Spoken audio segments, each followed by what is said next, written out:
ECI से हमारा आज मीटिंग हुआ है और हमने कहा है कि जैसे बिहार में एसआईआर हो रहा है वही चीज त्रिपुरा में होना चाहिए, क्योंकि हम लोग और इलीगल माइग्रेशन को अलाउ नहीं कर सकते त्रिपुरा में, नॉर्थ ईस्ट में अलाउ नहीं कर सकते।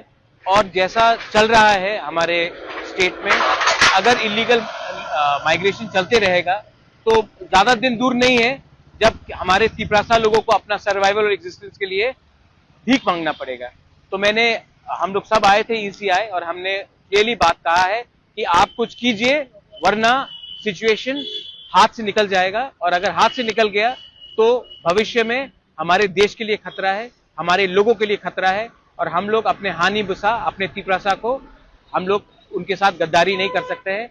इलीगल माइग्रेंट्स को आप डिटेक्ट कीजिए, डिलीट कीजिए और डिपोर्ट कीजिए बांग्लादेश। हम लोग इलीगल माइग्रेंट के संग हिंदुस्तान में और त्रिपुरा में उनको 1 इंच जगह भी नहीं दे सकते। ये आज बात हुआ। त्रिपुरा के अलावा और किसी के साथ, जैसे कि बीजेपी हो गया, कांग्रेस? देखिए, हम लोग एक इंडिपेंडेंट पार्टी है। कांग्रेस को अगर बात करना है, कांग्रेस अपने तरीके से बात करेगा, बीजेपी को बात करना है वो अपने तरीके से बात करेगा। मैं तिपरा मोथा का फाउंडर हूं, हम लोग तिपरा मोथा के लीडर्स हैं और हमको अपने तिपरासा के लिए बात करना है, अपने देश के बारे में बात करना है, अपने राज्य के बारे में बात करना है। उसके लिए ना मुझे किसी से परमिशन चाहिए बात करने के लिए, ना मुझे किसी से अनुमति चाहिए। हमको लगता है कि हमारे लोगों के लिए हमको बात करना है, इसके लिए हम लोग दिल्ली आए हैं और हम लोग बात करेंगे, और बात अगर और भी बढ़ाना है तो और भी बात बढ़ाएंगे। सुप्रीम कोर्ट जाना है तो सुप्रीम कोर्ट भी जाएंगे, लेकिन इलीगल माइग्रेंट्स को त्रिपुरा में हम जगह नहीं दे सकते हैं। जो गलती 50s में हुआ, 60s में हुआ, 70s में हुआ, 90s में हुआ, वो गलती हम लोग 2025 में पॉलिटिकली और सोशली रिपीट नहीं करेंगे। ये बात क्लियर है। आपको क्या लगता है, बिहार जैसा होगा त्रिपुरा?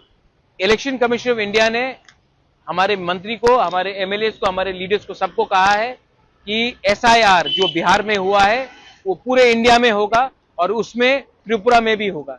ये बात मैंने नहीं कहा है, चीफ इलेक्शन कमीशन ने कहा है, सिर्फ मुझे नहीं कहा, हम सबको कहा है। तिपरासा अकॉर्ड अगर हुआ तो वेरी गुड, अगर नहीं हुआ तो हम लोग सब एक मुद्दे में हैं कि हमने ये गवर्नमेंट में हमने बैठे थे क्योंकि तिपरासा अकॉर्ड को इंप्लीमेंट होना है। अगर तिपरासा अकॉर्ड इंप्लीमेंट नहीं होगा तो हमको भी विचार करना पड़ेगा कि हम कितने दिन गवर्नमेंट के संग बैठ सकते हैं।